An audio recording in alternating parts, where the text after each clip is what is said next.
Today, America stands as one of the most powerful nations in global geopolitics, a country whose currency influences world markets, whose military spans across ocean, whose decisions shape the fate of nations and acts as the backbone of global security and leadership. But America wasn't always the superpower we know today. A century ago, it was a nation watching the world war silently across Atlantic with no interest in global conflict and game of power and death. So, what forced America to step into a war happening oceans away? Why did a nation built on neutrality suddenly dive into the bloodiest conflict the world had ever seen? And more importantly, how did America rise from distant observer to global superpower? This is the untold journey of America in the First World War. Stay with us till end as we continue our journey.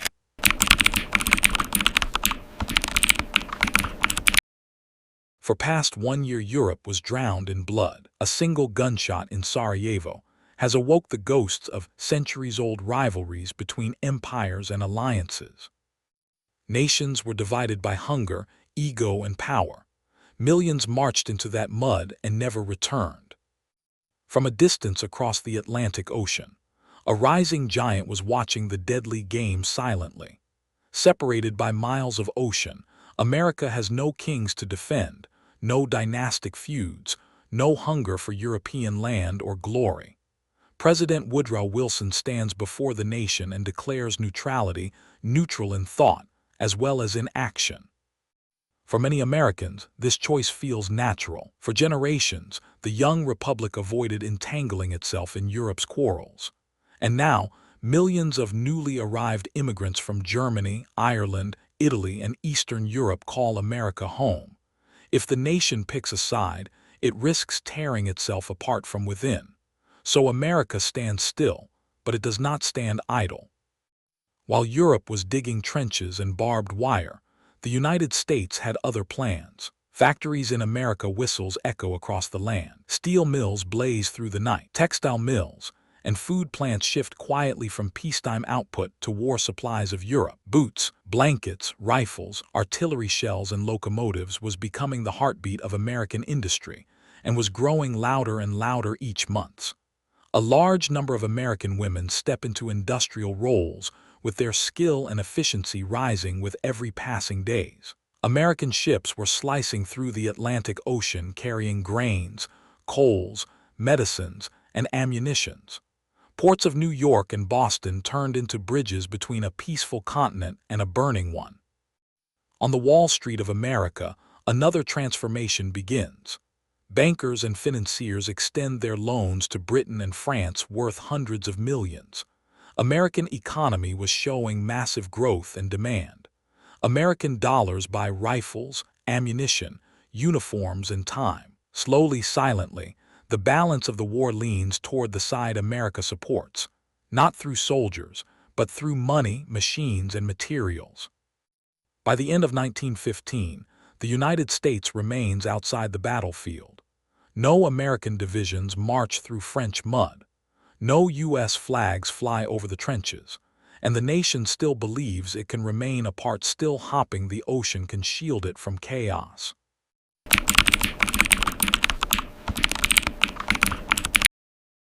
Beneath the calm waves of the Atlantic Ocean, a danger was rising. Germans' U-boats stalk through merchant ships, including American ones. Germans believe starvation will win the war. And on May 7, 1915, at the southern coast of Ireland, near Old Head of Kinsale, a British ocean liner operated by the Cunard Line, the RMS Lusitania, was torpedoed by a German U-boat. It sank in just 18 minutes, so faster that no evacuation procedures could be managed. Total of 1,198 people lost their lives in that incident, including 128 Americans. Newspapers and media coverage dramatized the event, turning anger toward Germany. And this made the war personal for many Americans, creating initial sparks in Americans. President Wilson protested to Germany, warning that any more attacks on civilians could lead to serious consequences. Germany promised to restrain unrestricted submarine warfare after Lusitania to avoid provoking the U.S. Many Americans were still supporting neutrality, and Wilson was determined to keep the U.S. out of the war. Before officially entering World War I, the United States did not make any formal military alliances like those between European powers, but it increasingly aligned itself economically, politically, and diplomatically with the Allies, especially Britain and France. America did not sign mutual defense treaties or committed any troops till now. It was like a secret alliance not signed on paper, but made through economics, diplomacy, and industrial support. It was quietly siding towards the Allies because democracy, rule of law, and cultural ties made the Allies ideologically closer to the U.S. Germany's aggressive tactics, especially unrestricted submarine warfare, made Americans view Germany as the aggressor, and U.S. leaders also knew Europe's war could eventually drag the U.S. in it. So, instead of direct signed partnership, U.S. was silently working with the Allies like a quiet alliance.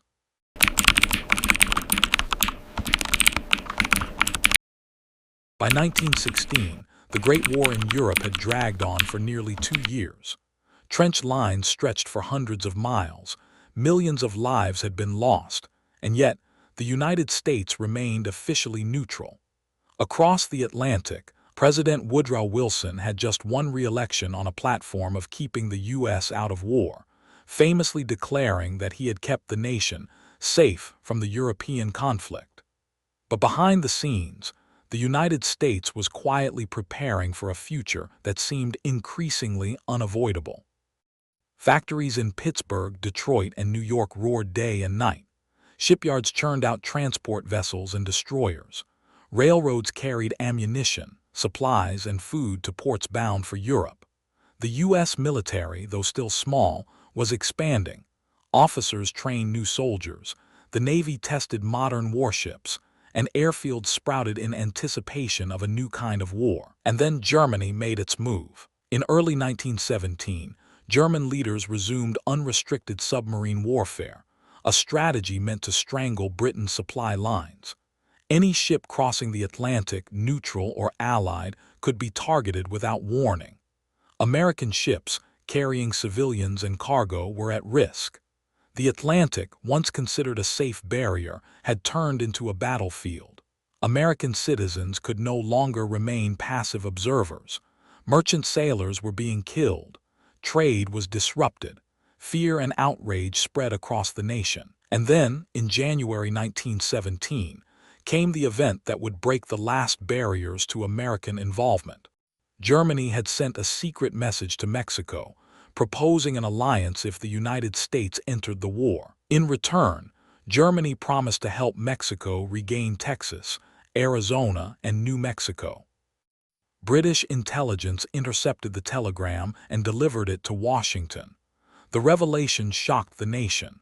It was no longer a distant war. It was a direct threat to the United States and its sovereignty. Newspapers ran dramatic headlines, debates started to rage in Congress, and ordinary citizens demanded action. The combination of unrestricted submarine attacks and the threat of foreign intrusion on American soil left neutrality feeling impossible. President Wilson, who had long resisted entering the conflict, now faced an undeniable reality. The ocean could no longer protect the nation.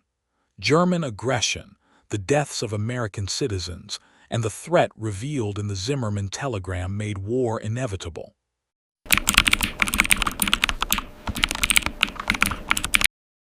By April 1917, the stage was set. Congress would vote to declare war, and the United States, once a neutral giant, would finally join the global conflict.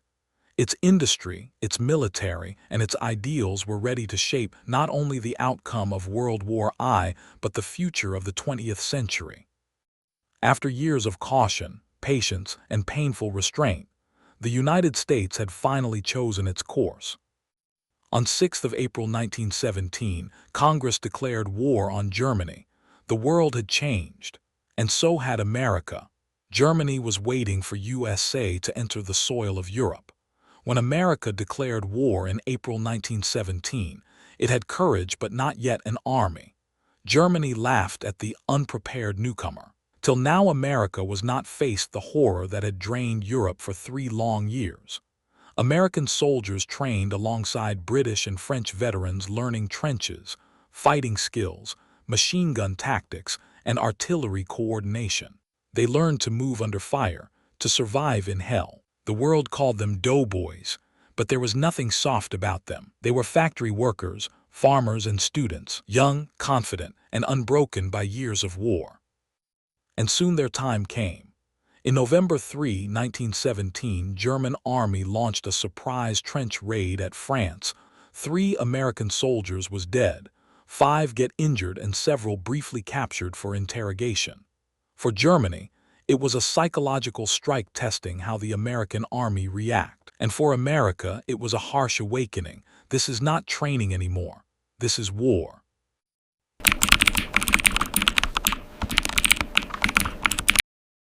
By May 1918, the moment of truth again arrived. The small American engagements turned into their first major combat operation at Cantigny. The 1st Infantry Division, known as the Big Red One, faced entrenched German positions. 4,000 U.S. troops advanced with courage, storming the fortified village, seizing control, and holding it against determined German counterattacks. For the world, it was a signal. America had arrived not as a bystander, but as a formidable fighting force. The Germans, who had underestimated the newcomers, learned that these young Americans would not yield. In June, the battle-hardened German army launched one of its final offensives toward Paris. American forces met the storm at Belleau Wood, where U.S. Marines fought fiercely in dense forests, under relentless machine gun fire and artillery bombardments. The battle was savage. The Marines earned their legendary nickname, Devil Dogs, as they refused to retreat even when the odds were stacked against them. It was at Belleau Wood that America demonstrated not only its courage, but its staying power, the ability to fight and hold the line against seasoned German troops. The momentum continued into July 1918 at the Second Battle of the Marne. The Germans' last gamble, their final offensive push, threatened to break Allied lines and capture Paris. But the American Expeditionary Forces, combined with French and British units, launched a counteroffensive that pushed the Germans back. The tide of war began to turn. The fresh American troops, unbroken by years of conflict, reinvigorated Allied morale and proved decisive in stopping Germany's last major advance. By September 1918, Pershing launched the first fully American-planned offensive at Saint-Mihiel. More than 250,000 U.S. soldiers moved with precision, cutting through entrenched German defenses in a campaign that lasted only a few days. The victory was complete. Saint-Mihiel fell to the Americans, demonstrating that the U.S. could coordinate large-scale operations independently and effectively, marking its true arrival as a modern military power. The climax of America's combat came with the Meuse-Argonne offensive, which began later in September and continued until the war's end in November. Over 1.2 million American soldiers advanced against German lines in a grueling 47-day campaign. Artillery shook the earth, machine guns tore through forests and wire, and gas attacks spread terror.